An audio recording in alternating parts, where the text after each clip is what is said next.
thing. Yes.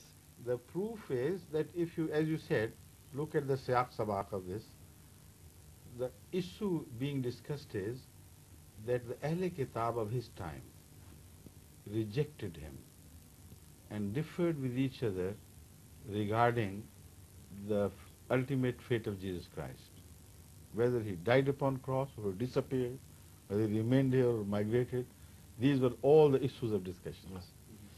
Now, these are the people to whom it should be proved that the deliverance of Jesus Christ from the cross will be witnessed by you during his lifetime.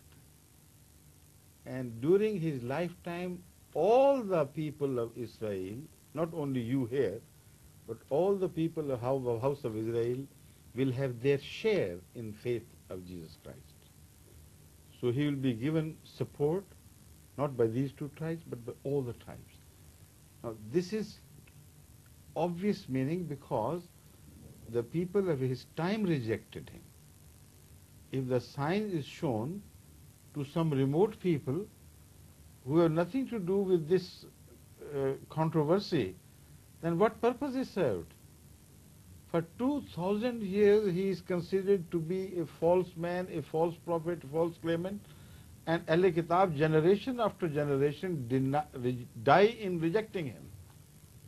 So if a future remote generation believes in him, what benefit can those earlier people draw from that? While the fact is that his deliverance from the cross was witnessed by his followers, and it was being debated there, and they saw him alive with the same wounds. So the Holy Quran is true, absolutely right, that it says that he will not die before you will see the signs of his true and of his great truth and greatness. And it was this deliverance from the cross which played the major role in a large number of the Jews believing in him. Before that, the rate of conversion was just a trickle, a small, less than a trickle. Less than 30 people believed in him. What happened after the deliverance, after the crucifixion? Absolutely a revolutionary movement is seen. Large number of Jews and non-Jews, Gentiles start believing in him. This is the meaning of this verse, that you will see a revolution take place. Before his death, all right. But all the tribes would bear witness to it that he is a prophet of God. And that is exactly what happened if you accept the Ahmadiyya view that he migrated to Kashmir in pursuit of these tribes, and with the grace of Allah, that promise was fulfilled in his favor. The contrary is impossible. Anyway, because the Holy Quran says, नहीं वो जो है जालिदिन अच्छा इन्नी मुतवफ़ी का व राफ़ियो का इलैया व मुताहिरो का मिनल लज़ीना कफ़रू व जाइलुल लज़ीना तबाऊ का फ़ौक़ल लज़ीना कफ़रू इला यौमिल क़यामा. Unless those who continue to disbelieve in him live up to the time of doomsday, this verse cannot be true. So this verse would stand between their meaning and this verse. It would never permit any mullah to cross over this borderline. You understand? Yes, sir. Now the best interpretation of the Quran is the one supported by the Quran itself. That I have done already. The second, it should be supported by human experience and history itself. The Holy Quran refers to history very often to prove its point.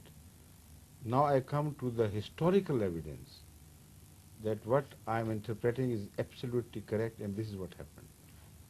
If he migrated to those areas of the east where earlier the 10 tribes of Israelites had found shelter, they had run away from the oppression of the Babylonic governments, etc.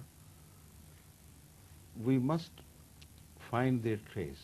We must trace their history and found if really people like Israelites are found in those areas or not. Now, I'm not talking of Ahmadi research. I'm talking of the Ahle Kitab's research. They are now agreed on this point that the people which inhabit Afghanistan and Kashmir do not belong to those areas in part of Asia, but they have a different ethnic group. They form a different ethnic category, and their features, their nomenclature, their style of life, their complexions are like Israelites. Still, anybody can witness it. Look at the Indians. Other Indians, Punjabis, everywhere. And look at the Kashmiris. Look at the other Indians and then look at the Afghans. How different they are. And their nomenclature is so different. And they have names of their tribes. Musai, Soleimani, and what other names you find? The places of the country are named after the Israelite prophets. Kohe Suleiman and Jabal Dawood and things like that, you know. So all the nomenclature of their tribes is reminiscent of the Israelites. The nomenclature of the area and the important places and sites is also reminiscent of the Israelites. One such scholar who worked on this issue made a very interesting observation. He said, if you read your Bible well, if you have in your mind the picture of the times when Israelite women at the time of Pharaoh used to go to the Nile for getting water and this and that, and have that picture fixed in your mind, and then suddenly open your eyes by the lake Dal in Kashmir, and you will see exactly the same picture repeated there. The same attire, the same style, the same features. So he said, what better proof do you require that they are the same people belonging to the same stock? This is the Western scholar's opinion. But now I leave this and take you back to history, further back.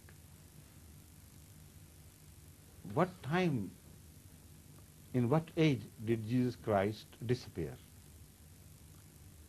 He disappeared from the sight of the people there, but he was seen moving away by his followers. Some of the Ahl Kitab still stand witness that we saw him alive after crucifixion, bearing the same wounds. And he was moving away, migrating from that area, quietly and secretly. All prophets of Allah do this. However brave they may be before migration, but when they begin to migrate, they do it quietly, like Muhammad Rasulullah did, like Moses did. So did Jesus. He hid himself, appeared only to his own followers here and there, and then disappeared. Where did he go? Does history bear any testimony to his being seen elsewhere? We say he went to Kashmir because that is the ultimate place where the Israelites had gone. And now we look at the history, Indian history.